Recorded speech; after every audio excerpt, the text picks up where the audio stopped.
Ele é presidente da Frente Parlamentar da Agropecuária aqui no estado de Goiás, Lissauer Vieira, ele que é do PSB e o nosso entrevistado de hoje no programa Ação Parlamentar. Olá, deputado. Olá, prazer falar com todos os telespectadores da TV Assembleia aqui no programa Ação Parlamentar para podermos debater assuntos de interesse da sociedade e principalmente do nosso estado de Goiás. A sua atuação aqui na casa é bastante veemente em vários assuntos, mas se destacando principalmente na agropecuária. Deputado, o senhor, enquanto presidente da Frente Parlamentar da Agropecuária, como é que tem sido todo esse caminho para melhorar a agropecuária no estado de Goiás? Todos nós sabemos que a agropecuária é o fator, a mola propulsora da nossa economia. Não é só em Goiás, o momento que nós vivemos crise no nosso país, desde 2015, que nós estamos vivendo um período de uma crise econômica muito grande no país, a agropecuária sempre mostrou números positivos. Aqui em Goiás mesmo, a gente vê os números positivos como um dos estados que mais emprega e é o setor primário, o setor produtivo que tem gerado esses números positivos. Então a gente tem que dar uma atenção especial para o que tem dado certo. Em um país que está em crise, em um país que está em dificuldade, essa atenção especial, e eu venho de uma região muito forte produtora, que é a região sudoeste do estado, que é muito forte no setor primário, que é o setor produtivo. A gente tem trabalhado muito junto ao governo do estado, as entidades representativas da classe, para nós podermos defender o produtor rural, o agropecuarista, para nós defendermos a nossa classe que tem dado certo, trazendo melhorias, buscando informações de tecnologias, às vezes até lutando com o governo para podermos não deixar com que o governo implante algumas matérias negativas que vá prejudicar o setor do agro no nosso estado. Esse é o nosso trabalho, a nossa meta, a nossa missão, e é assim que nós continuaremos sempre defendendo o que é bom para o nosso estado de Goiás. E quais têm sido, assim, os desafios para essa área, para esse setor aqui no estado? São muitos os desafios. O produtor rural hoje, ele está muito bem servido de máquinas agrícolas, de tecnologias agrícolas com sementes, defensivos, insumos, enfim, o produtor rural sabe produzir. Nós vivemos em um estado que tem terras férteis, que o clima, graças a Deus, é um clima que ao longo dos anos sempre foi um clima bom, ressaltando um ano ou outro que pode ter uma crise hídrica ou alguma coisa nesse sentido, mas tem sempre sido positivo o clima aqui no nosso estado de Goiás. Nós precisamos de mais infraestrutura. O nosso estado às vezes peca e deixa a desejar com relação à infraestrutura asfáltica. Nós não temos, e aí já é um problema maior que é do governo federal, oportunidade dos produtores rurais construírem armazéns. Nós não conseguimos guardar a nossa safra que nós temos hoje no nosso estado de Goiás. Para baratear o nosso frete, teríamos que ter linhas férreas para poder transportar barateando o nosso frete e tantas outras coisas com relação à segurança também no campo e tantas outras coisas que nós temos travado batalhas constantes. Agora, recentemente, tivemos o problema da carne fraca no nosso país, que foi uma crise muito grande e o produtor rural, através do Ministério da Agricultura, das entidades representativas, puderam batalhar, lutar e amenizar um pouco toda essa crise, que não deixou de atingir aquele produtor que cria o seu gado, que tenta vender para o frigorífico. Agora, com todas essas denúncias do JBS, também vem afetar o produtor rural, que baixa o preço da carne, que dá uma insegurança e uma instabilidade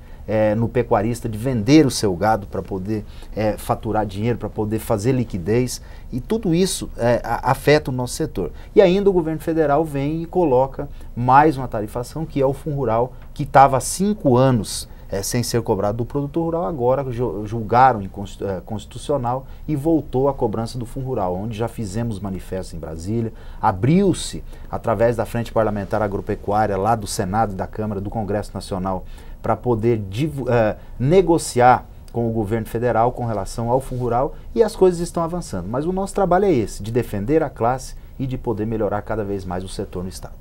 O senhor disse a respeito da crise por conta das delações do grupo JBS. Como é que vocês estão conseguindo contornar essa situação? Olha, é uma situação muito complicada. A gente fica pensando, quando o país começa a querer engrenar, começa a querer caminhar novamente para poder ter números positivos e desenvolver, voltar a crescer o Brasil, acontece uma delação dessa, uma bomba que cai sobre o meio político do nosso país, atingindo todas as classes. Não atinge só o agronegócio, o setor produtivo. Atinge o setor produtivo também por conta que um grupo, é uma empresa que é a maior do país e que está envolvida diretamente dentro do setor produtivo, que é o setor de carnes do nosso país. E que emprega muitas pessoas. Então, a gente tem que ficar muito preocupado com isso e trabalhar para poder amenizar isso. A crise política que está aí, eu creio que a população tem que tirar sua conclusão, tem que analisar mais para votar, tem que parar para pensar mais em quem são os políticos, os candidatos, as pessoas que vão nos representar, porque são 4 anos de representatividade. Depois não adianta reclamar. Mas eu acho que agora esperar passar essa crise, trabalhar para poder amenizar tudo isso e que o setor que tem funcionado, que tem dado certo, que tem gerado números positivos, esse não pode parar, esse não pode sofrer dentro de uma crise que vem vivendo o nosso país. O senhor falou também a respeito do Fundo Rural. Como é que está esse debate ainda? O Fundo Rural ainda está em negociação em Brasília, mas já saiu um entendimento que onde a nossa preocupação era não só o retorno da cobrança do Fundo Rural. Se ele for julgado constitucional, que tem que ser pago, o produtor não está contra pagar esse fundo previdenciário. As negociações são em torno do passivo que ficou para trás, porque são vários casos. Tem o caso do produtor que tem liminar e não depositou em juízo, tem o caso do produtor que resolveu depositar em juízo, tem o caso daquele produtor que pagou durante os 5 anos e tem o caso ainda das empresas que compraram e não recolheram, que aí não é o produtor ou o devedor, é a empresa. E é um montante muito grande. Então está sendo feita uma negociação de colocar um percentual a mais para esses produtores ou empresas que não recolheram através de liminar ou coisa parecida, para o passivo de 5 anos para cá ser cobrado a mais do produtor rural. A última notícia que eu tive é que ia ficar para quem não deve 1,2% do Fundo Rural e para quem deve e tem passivo para trás 2,1% durante 15 anos pagando essa conta. É muito ruim, mas nós sabemos que o produtor nunca quis passar por cima ou não pagar impostos ou sonegar impostos. Muito pelo contrário. O produtor só entrou com liminar depois que o próprio STF falou que era inconstitucional. E agora o mesmo STF vem e fala que é constitucional. Volta atrás. Então é muito complicado. E todo esse apoio nessa discussão, o senhor conseguiu em vários estados brasileiros para ir até Brasília e buscar soluções? Sim, nós tivemos uma reunião agora, uns 15 dias atrás, em Brasília, onde estavam vários estados do país, representatividades políticas desses estados do norte, do nordeste, do sul, aqui do centro-oeste, também do sudeste do Brasil, porque o nosso Brasil é tão amplo, mas todo lugar tem produção, tem produtividade. Então a classe, a categoria do setor do agronegócio, a frente parlamentar da agropecuária lá do Congresso Nacional funciona e funciona muito bem. E as batalhas, os entraves que tem tido, tem conseguido superar essas dificuldades com muito trabalho, mas também com muita categoria, com muito diálogo, e tem conseguido sair por cima de todos. E quais os próximos passos da frente? Olha, nós estamos trabalhando agora, prevendo a nova safra que vai ser plantada agora no mês de outubro desse ano. Também temos a questão do vazio sanitário, que nós estamos trabalhando para poder recuar o vazio sanitário para 15 dias, para o produtor poder plantar, o produtor do estado de Goiás poder se igualar ao Mato Grosso. Lá é liberado plantar em 15 de setembro. E nós estamos trabalhando junto com a Agrodefesa, que está fazendo há mais de ano um estudo para liberar o vazio sanitário para o produtor poder plantar em 15 de setembro. Principalmente para nós, da região sudoeste, que temos a segunda safra. A segunda safra, um dia já é muita coisa, imagina 15 dias. Nós precisamos recuar esse vazio sanitário para 15 de setembro, para nós podermos plantar com mais calma, com mais tranquilidade e poder ter uma segunda safra mais garantida. Deputado, a gente vai para um breve intervalo e volta em instantes conversando um pouco mais com o deputado Lissauer Vieira, ele que é do PSB e presidente da Frente Parlamentar da Agropecuária. Não saia daí, a gente volta daqui a pouquinho.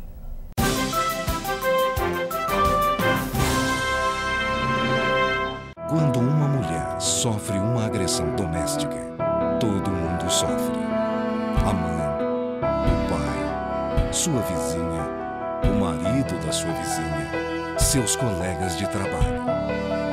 Cada vez que uma mulher é agredida, todos nós somos, inclusive você. Seja responsável. Ajude quem ajuda essas mulheres. Seja amigo do Sevan. Ações penais contra autoridades como governadores, desembargadores, conselheiros e membros de tribunais são julgadas pelo Superior Tribunal de Justiça. Reduzir etapas e diminuir o tempo de tramitação, sem interferir no processo legal, acelera os julgamentos que precisam ter fim. A lei prevê penalidades para quem excede na quantidade de recursos para adiar o resultado final da ação. É o STJ no combate à corrupção e à impunidade. Superior Tribunal de Justiça, o Tribunal da Cidadania.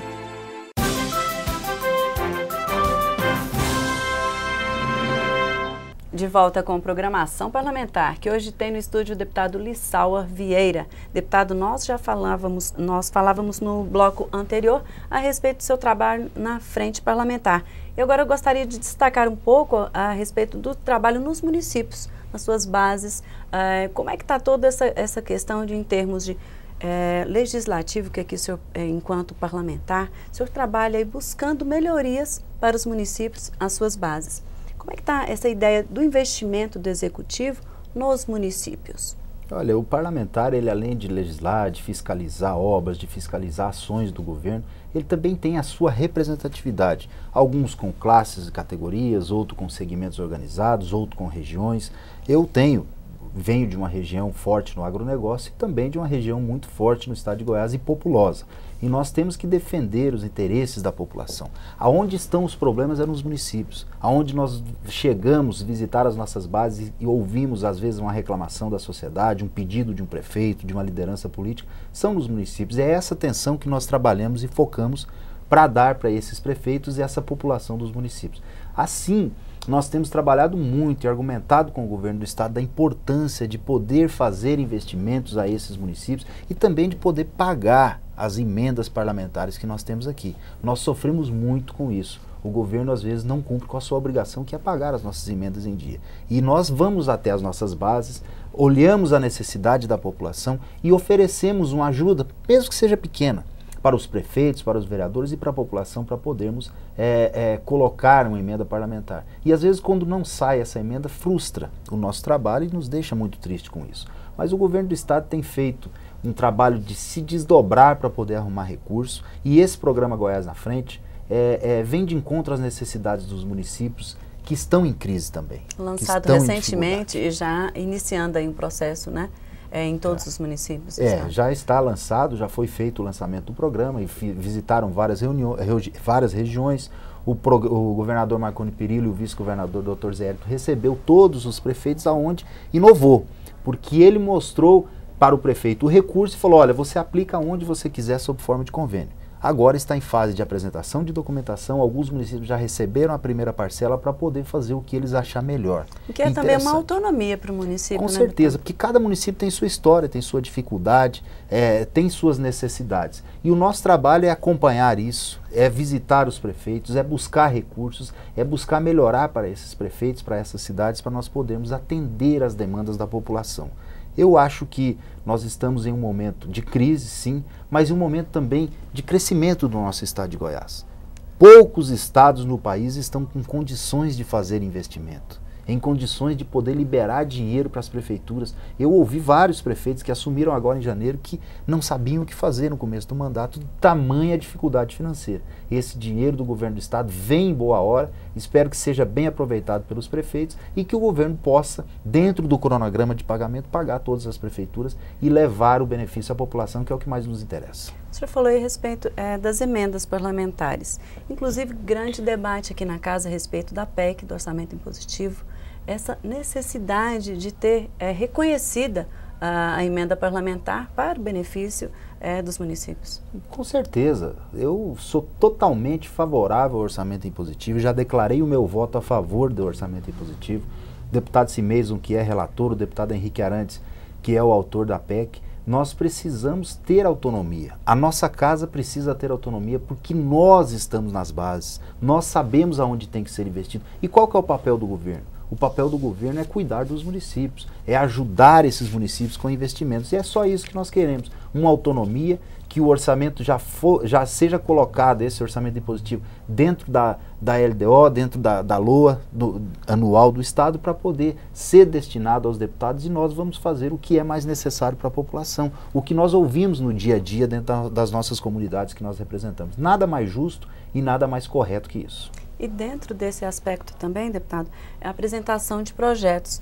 Um dos projetos que o senhor apresentou é a respeito da criação da Companhia de Polícia Rural, já observando mesmo essa necessidade diretamente lá com o produtor rural, que ocorrem tantos crimes relacionados a assaltos, diretamente na zona rural.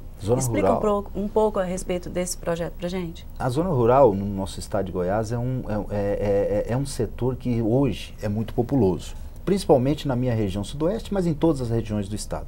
E está desguarnecida de patrulhamento rural, está desguarnecida de segurança. A realidade é essa. Qual que é a nossa ideia? Criar um batalhão, uma companhia específica de patrulhamento rural. Nós já estamos discutindo com o governo do estado um desenho, um esqueleto para podermos criar esse batalhão. Quando fazer concurso público, como o governo anunciou um concurso agora para mais 2.000 policiais a partir de setembro desse ano, a hora que fizer um concurso público desse, já colocar destinado X% para batalhão do patrulhamento rural, para nós podermos ter mais segurança no campo. O homem do campo às vezes não tem condições de se proteger, de se autoproteger. E hoje, no nosso estado de Goiás, os insumos que ficam na fazenda são muito caros, os defensivos que estão lá são muito caros, as sementes que estão são muito caras, o maquinário investido pelo produtor rural é muito caro e está à mercê dos bandidos, dos ladrões, das pessoas que querem praticar o mal para a sociedade. Das verdadeiras quadrilhas, né?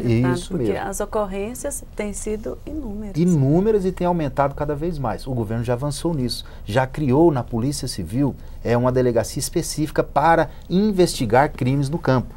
Mas só isso não basta, nós temos que prevenir e não remediar. Com efetivo suficiente, não? Da Polícia Militar, para nós podermos ter o patrulhamento rural, através de georreferenciamento, através de caminhonetes de patrulhamento, através de um batalhão, de uma companhia específica.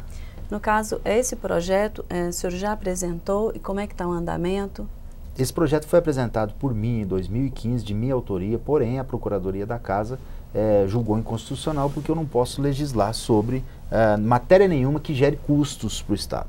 Até concordo, acho que eles foram coerentes, a Procuradoria muito competente aqui dessa casa foi coerente e agora eu abri um diálogo novamente com o governo do Estado, através do secretário de Segurança Pública, vou conversar com o governador também para nós podermos formatar um esqueleto, formatar essa matéria que venha da governadoria do Estado, do Executivo, para nós podermos fazer, aprovar e colocar em prática aqui no Estado de Goiás. Que seria mesmo o planejamento da Companhia de Polícia Rural, já verificando a possibilidade do efetivo direcionado para a Companhia da Polícia Rural. Isso, efetivo direcionado para a companhia, ela com orçamento próprio, com recursos próprios, com armamento, com veículos, enfim, com uma estrutura toda para cuidar especificamente do patrulhamento rural. Hoje nós temos a Polícia Ambiental. Todos nós sabemos que existe a Polícia Ambiental. Seria o mesmo modelo e desenho da Polícia Ambiental, a Polícia Rural no Estado de Goiás. Deputado, nosso programa já está chegando ao fim. Eu gostaria das suas considerações finais a respeito do trabalho geral aqui na casa.